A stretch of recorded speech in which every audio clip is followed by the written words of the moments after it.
Smoking causes cancer. Smoking kills. புகைப்பிடித்தல் புற்றுநோயை உண்டாக்கும் மற்றும் உயிரை கொல்லும். Consumption of alcohol is injurious to health. மது அருந்துதல் உடல்நலத்திற்கு கேடு. Subscriber Real Life Incident inspired by subscribers. இந்த சந்தாதாரர்களின் உண்மை சம்பவம் உங்களால் உருவாக்கப்பட்டவை.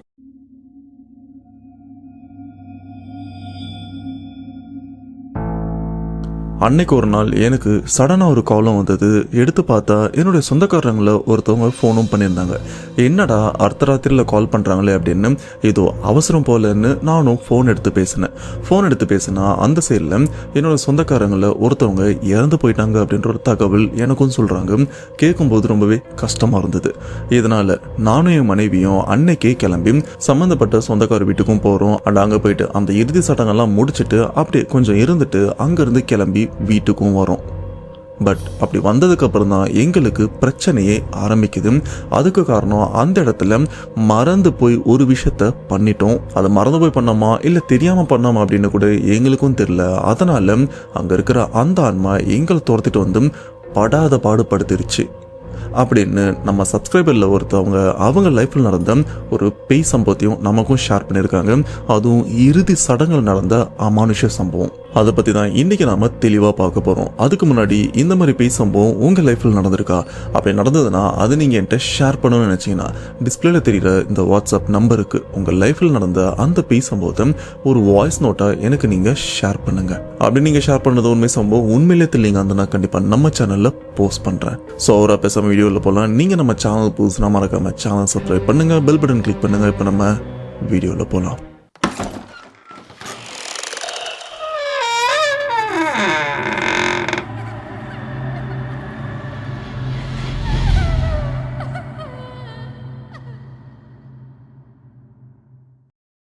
இந்த உண்மை சம்பவத்தை நமக்கு ஷேர் பண்ண சப்ஸ்கிரைபர் இவருடைய நேம் மதிவாணன். இவர் திருச்சியை சேர்ந்தவர்.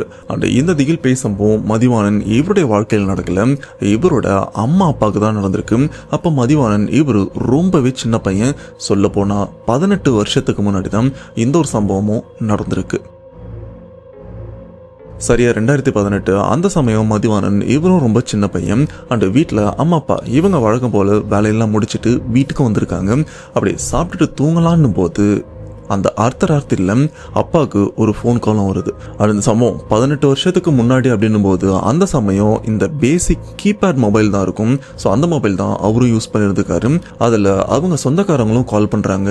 என்னடா இது அர்த்தராத்திரியில் சொந்தக்காரங்க கால் பண்ணுறாங்க, அவசரம்னா தான் இந்த மாதிரி சமயத்தில் கால் பண்ணுவாங்க, ஒருவேளை ஏதாச்சும் பிரச்சனை அப்படின்னு இவரும் அந்த ஃபோனை அட்டன் பண்ணி பேசினா அந்த சைட்லேருந்து வர செய்தி என்னன்னா, இந்த மாதிரி இவங்க இறந்து போயிட்டாங்கப்பா, நீ உடனே கிளம்பி வா அப்படின்னு சொன்னதுக்கப்புறம் மதிவாணன் அப்பாவுக்கு ரொம்பவே கஷ்டமாவும் இருக்கு. ஏன்னா இறந்து போனது அவருடைய அத்தை. அண்ட் மதிவாணன் இவங்க அப்பா போக வேண்டிய தூரம் ரொம்பவே தொலைவு. ஏன்னா ஒரு நாள் நைட்டு ஃபுல்லா டிராவல் பண்ண வேண்டியிருக்கும். அதனால அப்பா அவர் என்ன பண்றாருன்னா அவருடைய மகள் அண்ட் மகன் 2 பேருமே ரொம்பவே சின்ன பசங்க தான். அவங்கள பாட்டியோட கண்ட்ரோல்ல விட்டுட்டு அம்மா அப்பா இவங்க 2 பேருமே சொந்தக்காரங்க வீட்டுக்கும் போறாங்க. அண்ட் போற வழி ஃபுல்லா மதி அவங்க அப்பாவுக்கு என்ன யோசனை ஓடுதுன்னா, எப்படி இவங்க இறந்து போனாங்க, நல்லா தானே இருந்தாங்க, உடம்பு சரியில்லாம இறந்து போனாங்களா இல்லை எதனா பிரச்சனையா அப்படின்னு இவருக்குள்ள பல எண்ணங்கள்லாம் ஓடிட்டும் இருக்கு. ஏன்னா ஃபோன் பண்ணவங்க இறந்துட்டாங்கன்னு சொல்லிட்டு மட்டும்தான் போனை வச்சுட்டு இருக்காங்க. அதை தவிர்த்து பெருசா எந்த ஒரு விஷயமும் சொல்லல. அதுவே அவருக்கு ஒரு சந்தேகத்தை ஏற்படுத்த, சரி எதா இருந்தாலும் நாம அங்க போய் பேசிக்கலாம் அப்படின்னு சொல்லிட்டு இப்போ அந்த சம்பந்தப்பட்ட ஊருக்கும் போயிட்டாரு. அங்க போயிட்டு இறந்து போன அந்த உடலை பார்க்கும்போது தான் இவருக்கே தெரியுது இறந்தவங்க தீக்குளிச்சு இறந்து போயிருக்காங்க. அப்ப இங்க ஏதோ பிரச்சனை நடந்திருக்கு அப்படின்னு இவரும் அதை என்ன ஏதுன்னு விசாரிக்கிறாரு.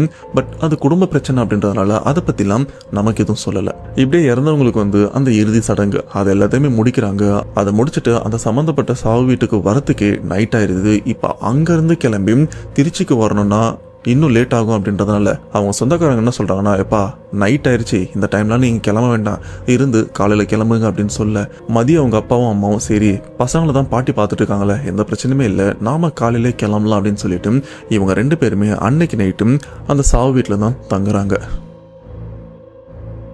அப்பா அம்மா இவங்க 2 பேருமே நைட்டு சாப்பிட்டுட்டு அந்த துக்கம் நடந்த அந்த வீட்டில் தங்கல, அதுக்கு பதிலாக அந்த வீட்டுக்கு அப்படியே எதிர்த்த வீட்டில் ஒரு கூரை வீடு இருந்துட்டு இருக்கு. ஏன்னா சொந்தக்காரங்க நிறைய பேர் இருக்காங்க, தங்குறதுக்கு கொஞ்சம் கஷ்டமா இருக்கும் அப்படின்றதுனால எதிர்த்த வீட்லயும் தங்கியிருக்காங்க. இப்போ அங்கதான் மதியோட அப்பா அம்மா இவங்க 2 பேருமே நல்லா தூங்கிட்டே இருக்க. அப்படி தூங்கிட்டு இருக்கிற அந்த ஒரு சமயத்துல திடீர்னு மதியோட அப்பா அப்படியே அதிர்ச்சியோட அரக்க பறக்க ஒரு சத்தத்தோட எந்திரிக்கிறாரு. இந்த சத்தம் பக்கத்துல படுத்திருக்கிற அவங்க மனைவிக்கும் கேட்டிருக்கு. இருக்கு. அவங்களும் பயந்து எந்திரிச்சு எங்க என்னாச்சு அப்படின்னு கேட்கும்போது கொஞ்ச நேரத்துக்கு அவரால் எதுவுமே பேச முடியல. முகம் ஃபுல்லா இல்ல உடம்பு ஃபுல்லா வேர்த்து இருக்கு அண்ட் பயங்கரமா மூச்சு வாங்க கொஞ்ச நேரம் அப்படியே உட்காந்துட்டு இருக்காரு. இதை பார்த்த மனைவி இவங்களுக்கும் ஐயோ என்னாச்சுன்னு தெரியல அப்படின்னு அவங்கள யோசிக்க அண்ட் அவரை கொஞ்சம் ஆஸ்வாசப்படுத்தினதுக்கு அப்புறம் எங்க என்னாச்சுன்னு கேட்கும்போது இல்ல இறந்து போனவங்க கனவுல வந்தாங்க அப்படின்னு சொல்ல எங்க இறந்து போனவங்க கனவுல வர்றதெல்லாம் ஒரு பெரிய விஷயமான்னு கேட்க பட் அங்கதான் ஒரு சின்ன பிரச்சனை. இறந்து போனவங்க கனவுல வர்றது பெரிய பிரச்சனை இல்லை, ஆனா இறந்து போன உடம்போட அதாவது அந்த கோரமான உடம்போட வந்தா எப்படி இருக்கும் சொல்ல போனா நான் பார்த்த விஷயம் எப்படி இருந்ததுன்னா ஒரு நெருப்பு எரிஞ்சிட்டு இருக்கு. ஆனா அந்த நெருப்புல இருந்து இப்போ இறுதி சடங்கு பண்ணிட்டு வந்தோம்ல எங்க அத்தை அவங்க அந்த நெருப்புல இருந்து அப்படியே எந்திரிச்சு என்ன நோக்கியும் வராங்க. அந்த எரிஞ்சு போன உடம்போட அதை பார்க்கறதுக்கு எனக்கு உடம்பெல்லாம் நடுங்கிருச்சு. நான் அது ஏதோ உண்மையிலேயே நடக்குதுன்னு பயந்துட்டேன். பட் நல்ல வேலை இது ஒரு கனவு அப்படின்னு அப்பவும் அவருக்கு அந்த மூச்சு வாங்குறது நிக்கல. ஆனா உண்மையிலே இது கனவா இல்ல நிஜமான்னு கேட்டீங்கன்னா கொஞ்ச நேரத்துல உங்களுக்கே தெரிய வரும். இதுக்கப்புறம் மதி இவங்க அம்மா என்ன பண்றாங்கன்னா சரிங்க நான் தண்ணி கொடுக்குறேன் குடிச்சிட்டு தூங்குன்னு சொல்லி அவங்களும் எந்திரிச்சு லைட்டை போடுறாங்க. லைட்டை போட்டு தண்ணி எடுத்துட்டு வந்து அவங்க கணவர்கிட்ட கொடுக்கும்போது மனைவி இவங்களும் பயங்கரமா பயப்படுறாங்க. அண்ட் கணவர் இவரும் அந்த ஒரு விஷயத்த இப்ப திரும்ப பார்த்து பயத்துல அப்படியே நடுங்குறாரு. என்னன்னு பாத்தீங்கன்னா இப்ப நல்லா எரிஞ்சு போன உடம்புல இருந்து சாம்பல்லாம் லைட்டா குட்டும் பாத்தீங்களா, அந்த மாதிரி சூழ்நிலையில அந்த உருவம் எந்திரிச்சு நடந்து வந்தா அந்த கால் தடம் சாம்பல் படிஞ்ச கால் தடம் ஒரு ரூம்ல நடந்து வந்தா எப்படி இருக்கும் அந்த விஷயம் தான் இப்போ இவர் பக்கத்துல இருந்திருக்கு. இது மட்டும் இல்லாம அந்த இடத்துல அந்த உடம்பை எரிச்சதுக்கான வாடையும் அடிக்க அப்பதான் இவருக்கே தெரியுது நான் பார்த்தது கனவு கிடையாது உண்மை அப்படின்னு. மனைவி இவங்களும் பயங்கரமா பயப்பட அண்டு நம்ம பயந்தனா இன்னும் இவரு பயந்துட போறாரு அப்படின்னு மனைவி இவங்க என்ன பண்றாங்கன்னா கொஞ்சம் பயத்தை கண்ட்ரோல் பண்ணிட்டு எங்க அதெல்லாம் ஒண்ணும் இல்லைங்க இது எல்லாமே கனவுதான் சொல்லி அந்த தண்ணியை மறுபடியும் அவரு கொடுத்து கொஞ்சம் சமாதானப்படுத்துறாங்க. ஏன்னா இவங்க தூங்குறதுக்கு முன்னாடி இந்த இடத்த நல்லா சுத்தப்படுத்திட்டு தான் தூங்கியிருக்காங்க. அந்த கதவெல்லாம் நல்லா லாக் பண்ணிட்டு தான் படுத்திருக்காங்க. அப்படிப்பட்ட அந்த இடத்துல எக்ஸாக்டா சொல்ல போனா மதியம் அவங்க அப்பா படுத்திருக்காருல அவரு படுக்கைக்கு நேரா தான் அந்த சாம்பல் படிஞ்ச கால் தடம் நடந்தும் வந்திருக்கு. அண்ட் இதுக்கப்புறம் ரெண்டு பேருமே கொஞ்ச நேரம் தூங்க முடியாம முழிச்சுட்டு வந்திருக்காங்க. ஒரு லெவலுக்கு அப்புறம் சரி தூங்க முயற்சி பண்ணலாம் அப்படின்னு ரெண்டு பேருமே படுத்திருக்காங்க. படுத்த கொஞ்ச நேரத்துல அவங்களுக்கு தூக்கமும் வந்திருக்கு. இப்படியா அதுக்கப்புறம் அந்த நைட்டு எந்த பிரச்சனையுமே இல்லாமலும் இருந்திருக்கு. ஆல்மோஸ்ட் பொழுது விடிய போகுது, அதாவது அதிகாலையும் ஆகுது. அந்த அதிகாலையில பாத்தீங்கன்னா இவங்க தங்கி இருக்கிற அந்த கூரை வீட்டுக்கு வெளியில யாரோ நடக்கிற சத்தமும் கேக்குது. அதுவும் சாதாரணமா இல்லை, இந்த கொலுசெல்லாம் மாட்டிட்டு இங்கேயும் அங்கேயும் அதுவும் நம்மளை திரும்பி பார்க்க வைக்கணும்னு யாராச்சும் ஒருத்தவங்க கொலுசு போட்டு நடந்தா எப்படி இருக்கும் அந்த மாதிரி சத்தம் வீட்டுக்கு வெளியிலயும் கேட்க ஆரம்பத்தில் இந்த ஒரு சத்தம் மனைவி இவங்களுக்கும் கேட்டுக்கு. சரி நம்ம சொந்தக்காரங்கள இல்லைன்னா அக்கம் பக்கத்துல யாராச்சும் நடந்துட்டு இருப்பாங்க போல இருக்கு, இன்னும் பொழுது கூட வெளியில நம்ம தூங்கலாம் அப்படின்னு சொல்லிட்டு இவங்களும் படுத்திருக்காங்க. பட் இருந்தாலும் அந்த ஒரு சத்தம் ரொம்ப நேரம் கேட்க அட யாரா அது கொலுசு போட்டு எரிச்சலா இங்கேயே நடந்துட்டு இருக்கா யாருன்னு பார்க்கலாம் அப்படின்னு இப்ப மனைவி இவங்க எந்திரிக்கிறாங்க. எந்திரிச்சு கதவெல்லாம் திறக்கல, ஏன்னா அது ஜன்னல் பக்கம் இருந்து தான் கேக்குது. ஜன்னல் வழியா பார்க்கலாம் யாரு அப்படின்னு ஜன்னலை திறந்து பார்த்துருக்காங்க. ஆனா வெளியில ஆட்கள் நடமாட்டம் சுத்தமா கிடையாது. எல்லாருமே இன்னும் அவங்க வீட்டுல தூங்கிட்டு தான் இருக்காங்க. என்னடா இது இவ்வளவு நேரம் நடக்கிற சத்தம் கேட்டுது, ஆனா இப்போ வெளியில யாருமே இல்லையே. அண்ட் இது இந்த பூச்சி கத்துற சத்தமான்னு கேட்டீங்கன்னா அது கூட இல்லை. நான் அடிச்சு சொல்லுவேன் இது ஒரு கொலுசு சத்தம். ஏன்னா அந்த கொலுசு சத்தம் கூடவே அந்த பாதத்தோட அழுத்தம் அந்த சத்தமும் இவங்களுக்கு தெளிவா கேட்டிருக்கு. அதனாலதான் இவங்களும் எந்திரிச்சு போய் பார்த்திருக்காங்க. ஏன்னா இவங்க வாழுது ஃபுல்லா கிராமம் அப்படின்றதுனால அந்த கொலுசு சத்தம் மாதிரி அந்த பூச்சும் கத்தும் அதுக்கும் அந்த கொலுசோட சத்தத்துக்கும் இவங்களுக்கு நல்லாவே வித்தியாசம் தெரியும். சரி இப்ப யாருமே இல்ல, இதுக்கு முன்னாடி இருந்தவங்க போயிட்டு இருக்காங்க போல இருக்கு, நம்ம போய் கொஞ்ச நேரம் தூங்குவோம், இதுக்கப்புறம் நல்லாவே விடிஞ்சிடும் அப்படின்னு இவங்களும் வந்து படுத்துட்டு இருக்காங்க. படுத்த கொஞ்ச நேரத்துல திரும்பவும் அந்த கொலுசு சத்தமும் கேட்க ஆரம்பிக்குது. ஆனா இப்ப அந்த கொலுசு சத்தம் யாருக்கு கேக்குதுன்னா மதியோட அப்பாக்கு தான் கேக்குது. அம்மாக்கு கேட்கலன்னு கேட்டீங்கன்னா அவங்களுக்கும் கேக்குது. அட யாரோ நடந்துட்டு இருக்காங்க வெளில போய் பார்த்தா இல்லை அப்படின்னு அவங்க சைலண்டா படுத்துட்டு இருக்காங்க. ஆனா அப்பா இவருக்கு இப்பதான் முழிப்பு லைட்டா வருது. அவருக்கும் அந்த ஒரு சத்தம் கேட்க யாரு அது இந்த நேரத்தில் நடந்துட்டு இருக்கா யாருன்னு பார்க்கலாம் அப்படின்னு சொல்லிட்டு இவரும் எந்திரிச்சு போயிட்டு அதே மாதிரி அந்த ஜன்னலை திறந்து பாக்குறாரு. பார்த்தா இந்த வீட்டை ஒட்டி ஒரு 5 அடி 10 அடி தூரத்துக்குள்ள பாத்தீங்கன்னா நைட்டு என்ன உருவத்தை கனவுன்னு நினைச்சு பார்த்தாரும் அதே உருவம் எரிஞ்ச நிலைமையில இங்கேயும் அங்கேயும் நடந்துட்டு இருக்கு. அதே மாதிரி அந்த கொலுசை மாட்டிக்கிட்டோம். இதை பார்த்த மதி அவங்க அப்பாவோட ரியாக்ஷன் எப்படி இருக்கும்? பயங்கர அதிர்ச்சியில மதி அவங்க அப்பா ஜன்னல்லாம் சாத்திட்டு அவங்க மனைவி எழுப்பி விஷயத்தையும் சொல்றாங்க. ஏன்னா இந்த குடிசை வீட்டுக்குள்ள கணவன் மனைவி இவங்க 2 பேர் மட்டும் தான் படுத்துட்டு இருக்காங்க, வேற யாருமே கிடையாது. மனைவி கிட்ட சொன்னதுக்கு அப்புறம் அவங்களும் பயங்கரமா பயப்படுறாங்க. இவங்களுக்கு இப்ப என்ன பண்றதுன்னு கூட தெரியல. அப்ப மதி அவங்க அப்பா ஒரு விஷயமும் சொல்றாரு. அது என்னன்னா, ஏதோ ஒரு பிரச்சனை இருந்துட்டு இருக்கு. பொழுது விடிஞ்ச உடனே, அதாவது வெளிச்சம் வந்த உடனே நாம முதல் வேலையை என்ன பண்ணணும்னா கோயிலுக்கு போயிடலாம், இங்க இருக்கிற தீட்டுலாம் பார்க்க முடியாது, உயிர் முக்கியம் அப்படின்னு அவரும் அந்த கோயிலுக்கு போயிடலான்னு சொன்ன அந்த ஒரு விஷயம் அந்த வீட்டுக்கு வெளியில இருக்கிற அந்த ஆன்மாக்கு கேட்டுருச்சுன்னு நினைக்கிறேன். ஒரு சில நிமிஷம் அந்த இடமே ஒரு மயான அமைதியா இருக்கு. சொல்ல போனா இந்த புயலுக்கு முன்னாடி ஒரு சைலண்ட் இருக்கும் பாத்தீங்களா, அந்த மாதிரி அமைதி அந்த இடத்துலயும் இருக்கு.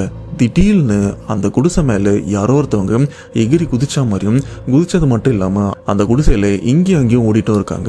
ஆனா அந்த குடிசையோட ஒரு பகுதியில, ஒரு சின்ன பகுதியில பாத்தீங்கன்னா ஓடுலாம் இருக்கு. ஸோ அந்த ஓடெல்லாம் புடுங்கி போடுற மாதிரியும், குடிசை மேல ஏறி ஏதோ அட்டுழியம் பண்ற மாதிரியும் ஏதோ ஒண்ணு ஆக்ரோஷமா பண்ணிட்டும் இருக்கு. இந்த ஒரு விஷயத்த வீட்டுக்குள்ள இருக்கிற கணவன் மனைவி இவங்க 2 பேருமே பயத்தோட பார்த்துட்டும் இருக்காங்க. இன்னைக்கு நாம விடியல பாப்போமா இல்லையா அப்படின்னு. இப்படியே வீட்டுக்கு மேலே இது ஒன்று இங்கேயும் அங்கேயும் ஓடிட்டு இருக்கு. கொஞ்ச நேரத்தில் அந்த ஒரு சத்தம் அப்படியே அமைதியாகுது. கணவன் மனைவி இவங்க 2 பேருமே அந்த விடிய காலையில் தூங்க முடியாம பயத்தோட உட்காந்துட்டு இருக்காங்க. ஏன்னா இவங்களுக்கு கதவை திறந்து வெளியில போகிறது கூட பயம் இருந்திருக்கு. ஏன்னா குடிசை மேலே தானே அந்த உருவம் சுத்திட்டு இருந்தது. கதவை திறந்து இவங்க வெளியில போனா குடிசையில இருந்து கீழே குதிக்கிறதுக்கு எவ்வளவு நேரம் ஆகும்? இந்த மாதிரி பயம்லாம் இவங்களுக்குள்ளேயும் ஓடிட்டு இருக்க. இப்படியே அமைதியா அந்த குடிசைக்குள்ளேயே உட்காந்துட்டு இருக்காங்க. அப்படியே பொழுதும் விழியுது. பொழுது விடிஞ்சதுக்கு அப்புறம் முதல் வேலையா மனைவி இவங்க என்ன பண்றாங்கன்னா, எங்க பொழுது விடிஞ்சிருச்சு, வாங்க நம்ம கோயிலுக்கு போகலாம் அப்படின்னு சொல்ல, இவ்வளவு நேரம் ரொம்பவே பரபரப்பா இருந்த கணவர் இவர் என்ன பண்றாருன்னா சைலண்டா உட்காந்துட்டு இருக்காரு. எங்க உங்களை தான் கூப்பிடுறேன், கோயிலுக்கு போகலாம் வாங்கன்னு சொல்லும் போது, இல்ல நான் வரல அப்படின்னு அப்படியே அமைதியா ஒரே இடத்துலயும் உட்காந்துட்டு இருக்காரு. என்னங்க நைட்டு இவ்வளவு பிரச்சனை நடந்தது, எல்லாத்தையுமே பார்த்துட்டு இப்ப வரமாட்டேன்னு சொல்றீங்க, வாங்க அப்படின்னு கூப்பிட, அப்ப அவருடைய கணவர் அவருடைய ரியாக்ஷன் ரொம்பவே மோசமாவும் இருக்கு. சொல்ல போனா அவரோட உடம்ப வேற ஏதோ ஆக்கிரமிச்ச மாதிரியும் இருக்கு. ஆனா இந்த ஒரு விஷயம் தெரியாத மனைவி இவங்க என்ன பண்றாங்கன்னா, அவங்க கணவர் கையை பிடிச்சி இழுக்க, வாங்க கோயிலுக்கு போலாம் அப்படின்னு. கோவப்பட்ட கணவர் இவர் என்ன பண்றாருன்னா, அவங்க மனைவியை பலார்னு அடிச்சு, நான் தான் வரலன்னு சொல்றேன்ல, என்ன எதுக்கு இழுக்கிற, என்ன எது கோயிலுக்கு வர சொல்ற அப்படின்னு அப்படியே ஒரு மாதிரி ஆக்ரோஷமா பேச. ஆனா இந்த இடத்துல மனைவி அவங்க கணவருடைய அந்த முகத்தை, அந்த கோரமான முகத்தை, அந்த சமயம் அவரோட மூஞ்சில அந்த பேயோட தோற்றம் வந்துதான்னு தெரியல, மனைவி இவங்களும் பயத்துல அந்த இடத்துல மயங்கி விழுந்துட்டு இருக்காங்க. இப்படி கொஞ்சம் டைமும் போகுது. கொஞ்ச நேரத்துக்கு அப்புறம் பாத்தீங்கன்னா யாரோ ஒருத்தவங்க மனைவி இவங்க முகத்துல தண்ணியை தெளிச்சு எழுப்புறாங்க. யாருன்னு பார்த்தா மதியோட இன்னொரு பாட்டி. என்னம்மா மயங்கி கிடக்குற, என்னாச்சு, அவன் எங்க அப்படின்னு கேட்க, இந்த இடத்துல மதியோட அம்மா எதுவுமே சொல்ல முடியாத சூழ்நிலை ஒரு பயத்தோட உட்காந்துட்டு இருக்காங்க. இந்த கேப்ல பாத்தீங்கன்னா மதி அவங்க அப்பா அவங்க மனைவி அடிச்சதுக்கு அப்புறம் எங்க போனாருன்னு தெரியல. அவரோட நடமாட்டம் அந்த வீட்டுக்குள்ள இப்போதைக்கு இல்ல. ஆனா இதுல இருந்து கொஞ்ச நேரத்துல வெளியில போன மதியோட அப்பா வீட்டுக்கும் வராரு. ஆனா வீட்டுக்கு வரவரு எப்படி வராருன்னா, இதுக்கு முன்னாடி நல்லா தான் ட்ரெஸ் பண்ணியிருந்தாரு. அதாவது நைட்டு தூங்கும் போது என்ன ட்ரெஸ் பண்ணியிருந்தாரோ அதுதான் பகல்லையும் இருந்திருக்கு. அதோட தான் வெளியிலயும் போயிருக்காரு. ஆனா இப்போ மனைவியை அடிச்சிட்டு கொஞ்ச நேரத்துல காணாம போனார்ல, அதுக்கப்புறம் அவரும் வீட்டுக்கு வராரு. வரும்போது பாத்தீங்கன்னா அவருடைய முக பாவனை, அந்த நடக்கிற விதம் எல்லாமே மாறியும் இருக்கு. அந்த உடம்பு ஃபுல்லா பாத்தீங்கன்னா சேரும் சகதியுமா இருந்துருக்கு. எங்க என்னாச்சு அப்படின்னு மதி அவங்க அம்மாவும் அவங்க கணவரை பார்த்து கேட்க, அதெல்லாம் உன்ட்டு சொல்ல முடியாது, உன் வேலையை பாரு அப்படின்னு அவரும் சைலண்டா அந்த வீட்டுக்குள்ள, இப்போதைக்கு அந்த குடிசை வீட்டுக்குள்ள தான் தங்கியிருக்காங்க. அண்ட் அதுலயே ஒரு சின்னதா ரூம் மாதிரி இருக்கு. சைலண்டா அதுக்குள்ளேயும் போயிடுறாரு. மனைவி இவங்களுக்கும் என்ன பண்றதுன்னு தெரியல. இப்படியே கொஞ்ச நேரம் கழிச்சு மனைவி இவங்க என்ன பண்றாங்கன்னா, சரி அவர் பசியில இருப்பாரு, சாப்பாடு எடுத்துட்டு போகலாம் அப்படின்னு தட்டுல சாப்பாடு போட்டுக்கிட்டு அந்த ரூமுக்கும் போறாங்க. போயிட்டு அந்த ரூம்ல இருக்கிற ஒரு விஷயத்த பாக்குறாங்க. பார்த்து மனைவி இவங்க கதி கலங்கி போயிடுறாங்க. ஏன்னா இவங்களுடைய வாழ்நாள்ல அப்படிப்பட்ட ஒரு விஷயத்த பார்த்ததே இல்லை. அப்படி அந்த ரூம்ல என்ன இருக்குன்னு பாத்தீங்கன்னா, மதி அவங்க அப்பா அந்த ரூம்குள்ள உட்காந்து யாரு கூடவோ பேசிட்டும் இருக்காரு. பா பேசிட்டு இருக்கிறதுலாம் ஒரு விஷயமா அப்படின்னு கேட்டீங்கன்னா, இப்ப மதி அவங்க அப்பா பேசிட்டு இருக்காருல, அந்த ஒரு விஷயத்த பார்த்துதான் மதி அவங்க அம்மாவே பயந்துருக்காங்க. ஏன்னா இவங்க அப்பா உட்காந்துட்டு இருக்காருன்னா அவருக்கு பக்கத்துல ஒரு கொடூரமான உருவமும் உட்காந்துட்டு இருக்கு. உடம்பெல்லாம் எரிஞ்ச நிலைமையில அந்த முகம் ஃபுல்லா அந்த அளவுக்கு விகாரமாவும் இருக்கு. அப்படிப்பட்ட உருவம் மதி அவங்க அப்பா பக்கத்துல ரொம்பவே சாதாரணமா உட்காந்துட்டு இருக்கு. இவரும் பயப்படாம அந்த உருவத்தை கூட சரிக்கு சமமா உட்காந்து ஏதோ அந்த உருவம் கேட்க இவரும் பதில் சொல்ற மாதிரி ரெண்டு பேருமே மாறி மாறி பேசுற விஷயத்த பார்த்துதான் மனைவி இவங்க பார்த்து ஹார்ட் அட்டாக்கே வந்திருக்கும். இதுக்கு முன்னாடி அவங்க கணவர் அந்த உருவத்தை பத்தி சொல்லியிருப்பாரு. ஏதோ ஒரு எரிஞ்சு போன உருவம் அப்படியே எரியறதோட எந்திரிச்சு வந்தது, வெளியில கூட அந்த எரிஞ்சு போன உருவத்தை பார்த்தா அப்படின்னு இவரும் நிறைய தடவை சொல்லியிருப்பாருல. அப்படிப்பட்ட உருவத்தை தான் இப்போ மதியம் அவங்க அம்மா பார்த்ததுக்கு அப்புறம் அலறி அடிச்சுட்டு அந்த வீட்டை விட்டு ஓடி வரதுக்கு முன்னாடி ஒரு விஷயமும் பண்றாங்க. அது என்னன்னா, அவங்க கணவர் அந்த பேய் கூட உட்காந்து பேசிட்டு இருக்காருல, எரிஞ்சு போன உருவம், அந்த ரூமோட கதவை சாத்திட்டு அந்த வீட்டை விட்டு ஓடி வெளியில வந்துடுறாங்க. அப்படி வீட்டை விட்டு வெளியில வந்ததுக்கு அப்புறம் தான் மதியோட அம்மா ஒரு செகண்ட் யோசிக்கிறாங்க. ஐயோ, உள்ளே என் கணவரும் இருக்காரு, அவரோட சேர்த்து பூட்டி வச்சிட்டே அப்படின்னு. இவங்களும் வெளியில வந்த அடுத்த செகண்ட் வீட்டுக்குள்ளேயும் போயிருக்காங்க. இவங்க மணி பர்ஸ்ல எப்பவுமே குலதெய்வத்தோட திருநீரும் வச்சிருப்பாங்க. அவங்க குலதெய்வம் யாருன்னா மதுரை வீரர். ஸோ அந்த திருநீரை எடுத்துட்டு மறுபடியும் வீட்டை விட்டு வெளியிலயும் வராரு. ஆனா அந்த வீட்டுக்குள்ள சின்னதா பெட்ரூம் மாதிரி இருக்குல்ல, அதுக்கு ஒரு ஜன்னலும் இருக்கு. அது வீட்டுக்கு பின்னாடி தான் இருக்கு. அந்த ஜன்னல் கிட்ட இந்த திருநீரை எடுத்துட்டு அந்த ரூம்குள்ள அப்படியே படுற மாதிரியும் அண்டு ஊதி விடுறாங்க. ஊதி விட்ட அடுத்த செகண்டே பாத்தீங்கன்னா அது ரூம்குள்ள இருந்து பயங்கரமான அலறல் சத்தம் கேக்குது. அதுவும் ஒரு பெண்ணுடைய கோரமான அலறல் சத்தம். இந்த சத்தத்தை கேட்ட பாட்டி இவங்களும் என்னாச்சு அப்படின்னு பதறி போய் அந்த வீட்டுக்கிட்டேயும் வராங்க. அண்டு மதியம் அவங்க அம்மாயிட்டும் என்னமாச்சு, என்ன வீட்டுக்குள்ள ஒரு மாதிரி சத்தம் கேட்குதுன்னு கேட்க அண்டு மதியம் அவங்க அம்மாவும் நடந்த விஷயத்தையும் சொல்றாங்க. ஆனா அந்த வீட்டுக்குள்ள கேட்கிற அலறல் சத்தம் குறைஞ்சதுக்கு அப்புறம் பாட்டி அண்டு மதியம் அவங்க அம்மா இவங்க ரெண்டு பேருமே அந்த வீட்டுக்குள்ள பொறுமையா உள்ளே நுழையிறாங்க. இப்ப அந்த வீடு அமைதியா இருந்துட்டு இருக்கு. இந்த ரூம்குள்ள தான் வச்சு போட்டணும் அப்படின்னு அந்த ரூமை திறக்கிறாங்க. திறந்து பார்த்தா அந்த பெட்ரூம் உள்ள இந்த திருநீர் நிறைய இடத்துல பரவியும் இருக்கு. ஆனா அந்த உருவத்தை அந்த இடத்துலயும் காணோம். அப்படி இந்த சைட்ல திரும்பி பார்த்தா அந்த ரூம்ல இருக்கிற ஒரு சேர்ல மயக்கமான நிலைமையில மதியம் அவங்க அப்பாவும் விழுந்திருக்காரு. உடனே கொஞ்சம் கூட யோசிக்காம மதியம் அவங்க அம்மா என்ன பண்றாங்கன்னா, அந்த ஏரியால தான் அவங்க குலதெய்வம் கோவிலும் இருக்கு. உடனே அந்த குலதெய்வம் கோவிலுக்கு போயிட்டு அங்க இருக்கிற பூசாரிய கையோட கூட்டிட்டு வீட்டுக்கும் வராங்க. அப்படி வந்த பூசாரி அந்த வீட்டையும் பாக்குறாரு. அண்டு அங்க விழுந்திருக்கிற மதியோட அப்பாவையும் பாக்குறாரு. பார்த்ததுக்கு அப்புறம் அவரு என்ன ஏதுன்னு கேட்கல, ஒரே விஷயத்த சொல்றாரு. ஆமா, இங்க என்ன விஷயமா வந்தீங்க? உங்க சொந்தக்காரங்களை யாரோ இறந்துட்டாங்கன்னு தானே வந்தீங்க. அண்ட் அதெல்லாம் முடிஞ்சிருச்சுல, முடிஞ்ச இடத்துல ஏதாச்சும் பொருளை தெரிஞ்சோ தெரியாமலோ எடுத்தீங்களா அப்படின்னு அந்த பூசாரியும் கேட்க, இந்த இடத்துல மதியம் அவங்க அம்மாவும் என்ன சாமி சொல்றீங்க, அப்படிலாம் நாங்க எதுவுமே பண்ணலையே அப்படின்னு சொல்ல கொஞ்ச நேரத்திலேயே மதியம் அவங்க அப்பாவுக்கும் மயக்கம் தெளியுது. ரொம்பவே சாதாரணமா இருக்காரு. அவர்கிட்டயும் சேம் இதே விஷயத்தையும் கேட்கறாங்க. இல்ல சாமி, நாங்க அந்த மாதிரி எந்த பொருளும் எடுக்கல அப்படின்னு இவங்களும் சொல்ல பூசாரி இவரும் அடிச்சு சொல்றாரு, இல்லம்மா நீங்க எதோ எடுத்துட்டு வந்திருக்கீங்க, அதனாலதான் இவ்வளவு பிரச்சனை வந்திருக்கு, நீங்க நல்லா யோசிச்சு பாருங்க அப்படின்னு சொல்ல இப்ப ரெண்டு பேருமே யோசிக்கிறாங்க. அண்ட் இந்த கேப்ல பாத்தீங்கன்னா பூசாரி மதியம் அவங்க அப்பா கையில தாயத்தம் கட்டி விடுறாரு. அப்படி கட்டி விட்ட கொஞ்ச நேரத்திலேயே அவருக்கும் ஞாபகம் வருது, எனக்கு இப்பதான் ஒரு விஷயம் ஞாபகம் வருது. எங்க அத்தை இறந்ததுக்கு அப்புறம் அவங்கள எரிக்கிறதுக்காக நாங்க சுடுகாட்டுக்கும் எடுத்துட்டு போனோம். அண்ட் அந்த எரிமேடையில வச்சு அவங்களை எரிக்கிறதுக்கு முன்னாடி அவங்க உடம்புல இருக்கிற அந்த தங்க நகைகள், கம்மலா இருக்கட்டும் செயினா இருக்கட்டும், இதெல்லாம் கடைசியில கழட்டிட்டாங்க.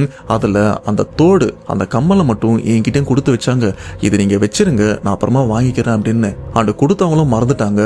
வாங்கின நானும் அது சின்னதா தானே இருக்கு, பாக்கெட்ல ஒரு ஓரமா இருந்திருக்கு, நானும் அது மறந்துட்டேன் அப்படின்னு அப்பதான் அந்த ஒரு விஷயத்தையே சொல்றாரு. எப்பா, இதனாலதான்ப்பா உனக்கு இவ்வளவு பிரச்சனை. இந்த ஒரு பொருளை அன்னைக்கு சம்பந்தப்பட்டவங்க வீட்டுல கொடுத்துருந்தனா உனக்கு பிரச்சனையே இருந்திருக்காது. இப்ப கூட ஒண்ணும் இல்லை. இந்த தோட இந்த கம்மலை நீ எங்க கொடுக்கணும்னா அவங்க வீட்டுக்குள்ளலாம் டைரக்டா போய் கொடுக்க கூடாது. எந்த இடத்துல அந்த இறந்து போனவங்களை எரிச்சாங்களோ, இறுதி எரிச்சிருப்பாங்களோ சுடுகாட்டுல, அந்த இடத்துல அந்த குடும்பத்துக்கிட்ட சொல்லி இப்ப அந்த சொந்தக்காரங்களை சுடுகாட்டு கூட்டு போயிட்டு எந்த இடத்துல அவங்கள வச்சு எரிச்சாங்களோ அந்த எரிமேடைக்கு மேல அந்த தோடு அந்த கம்பலை வச்சுட்டு, இவங்க என்கிட்ட கொடுத்தது நான் மறந்துட்டேன், தெரியாம நடந்துருச்சு அப்படின்னு இவரும் மன்னிப்பு கேட்டுட்டு அந்த சுடுகாட்டுல இருந்து அப்படியே திரும்பி பார்க்காம இவரும் கிளம்பி வந்துடுறாரு. அப்படி வந்ததுக்கு அப்புறம் தான் இவருக்கு பிரச்சனை இல்லாமலே இருந்திருக்கு. சொல்ல போனா அந்த விஷயம் நடந்ததுக்கு அப்புறம் தான் இவருக்கு ஒரு பெரிய மழை பெஞ்சு விட்ட ஒரு அமைதியை இவர் மனசார உணர்றாரு. இந்த இடத்துல மதியம் அவங்க அப்பா அந்த ஒரு பொருளை வேணும்னே எடுத்துட்டு வந்தாரான்னு கேட்டீங்கன்னா வேணும்னு எடுத்துட்டு வரல. ஏன்னா அது ஒரு கஷ்டமான சூழ்நிலை, ஒருத்தவங்க இறந்து போயிட்டாங்க அப்படின்றது. ஸோ அந்த சமயம் வாங்கினது மோஸ்டா ஞாபகம் இருக்காது. ஏன்னா அந்த கஷ்டத்தை நினைக்கும் இருக்கும்போது இந்த ஒரு விஷயம்லாம் கொஞ்சம் மறந்துடும். அப்படிதான் யதார்த்தமா இந்த ஒரு விஷயமும் நடந்திருக்கு. இப்படிப்பட்ட இந்த ஒரு சம்பவம் தான் மதி இவங்க அப்பா அம்மாவுக்கு 18 வருஷத்துக்கு முன்னாடியே நடந்திருக்கு. ஸ்டில் இப்ப வரைக்கும் அந்த ஒரு விஷயம், அந்த உருவத்தை பார்த்தாங்களே, அது எல்லாமே இவங்க மனசை விட்டும் போகல. அந்த அளவுக்கு இவங்களை பாதிச்சிருக்கு. ஆனா இப்போதைக்கு எந்த பிரச்சனையுமே இல்லை, ரொம்பவே சந்தோஷமா தான் இருந்துட்டு இருக்காங்க. ஸோ மதி இவங்க அப்பா அம்மாவுக்கு நடந்த இந்த சம்பவத்தை கேட்கும்போது உங்களோட தாட் என்ன, மறக்காம கமெண்ட் பாக்ஸ்ல மென்ஷன் பண்ணுங்க.